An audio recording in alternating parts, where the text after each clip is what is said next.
Hey guys, welcome back to Busted and Built. I'm Kurt. Today here in the shop we've got a 2016 Dodge half-ton pickup with the glorious Ecodiesel. Fire-breathing 3-liter in there. But anyways, what we're doing with this today is we're going to be putting a leveling kit on. So if you see this giant front bumper on the front of it, it doesn't quite agree with the front suspension that we've got on it at the moment. So we're going to put about a 2-inch leveling kit on it, and I'm going to go through putting that on. But this bumper got put on just because we had a deer hit on this vehicle about 2 months ago, and so then they went ahead and put this big bumper on here to hopefully protect it from the next deer. So that's the whole reason that this gigantuan bumper's on here. I couldn't tell you the name of it or nothing like that. I didn't install it, but it is on there. So anyways, we're going to try and get this up in the air in the front a little bit so it matches the rear. It's hard telling with the lift in the way, but the back is way up in the air. It's really no different than any other stock half-ton Dodge truck, but we'll get a measurement here in a second. And so I'm measuring off the ground to the lip of the wheel well. In the front we're 36. And then here in the back, let's see, we're just a hair under 40, maybe 39 and a half. Driver's side rear, a little closer to 39 maybe on that one. The driver front, we're at about 36. So seems to be quite a bit of back and forth on where you should be measuring to take a measurement. And so people blow me up on the comments for measuring off the ground or off the tire. And everybody says you need to be measuring from the center of the wheel up to the fender. But I mean, that's very accurate. So good for you if you're going that far, but no one's ever gonna look at a truck going down the road and say, oh my God, from the center line of that wheel to the top of that fender, or the lip of the fender, or bottom of the lip of the fender, that's off by 1/4 of an inch. Oh my God, what a hack. No one's ever gonna say that. So I guess if it bothers you enough, go ahead and leave a comment. The only thing you're gonna do is just help out my channel to get some traction. But anyway, that's how I measure them. So that's where everything stacks up, stock, with this giant bumper on the front and the diesel engine under the hood.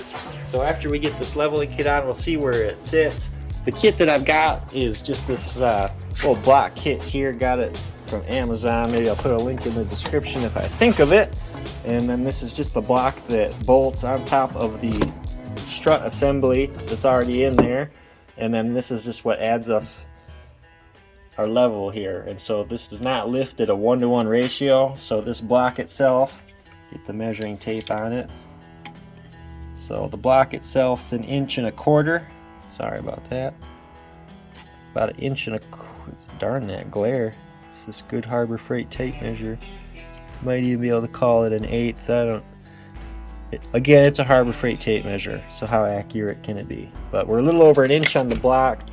But like I said, it doesn't lift at a 1-to-1 because this is actually going between the pivot point for your lower control arm and the ball joint. This goes in between it. And so this is about a 1.5 ratio of what's going to actually be lifting the truck. So anyway, that's all just a bunch of hogwash. Blah, blah, blah, blah, blah, blah, blah, blah, blah, blah. So now I get to work and we'll see how this thing fares.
And there's our finished product. As far as getting the blocks in and the kit on, we'll measure it now. Up front here. Oh, 38 and a quarter, probably. And over here, 39 and a half.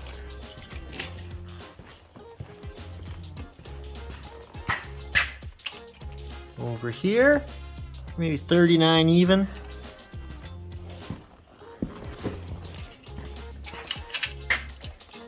And 38 and a quarter. Maybe just a hair under, but. So that's pretty well leveled. Or maybe a little over an inch higher in the back yet, but that is perfect. So the customer, their whole issue was just they put the bumper on and they could tell. It was way more obvious for them that the front had gone down a lot. So anyways, so they just wanted to back up. This is maybe what you might call like a stock or close to stock stance, but it's not perfectly level, but we still got a little bit of rake. The front's down just a hair, but that's exactly what they wanted. So money as far as what they were looking for. So still gonna need an alignment to get it 100% taken care of. It's not something that absolutely has to be done, but anytime you're changing out front end parts, changing your ride height, you really do want to get an alignment. But that's going to be on them to get taken care of. So we've got this much done on it, and I'll get it pulled outside in the daylight tomorrow, and we'll have a once over look at it, just how it looks all leveled up. But anyways, I'm pretty happy with how it turned out.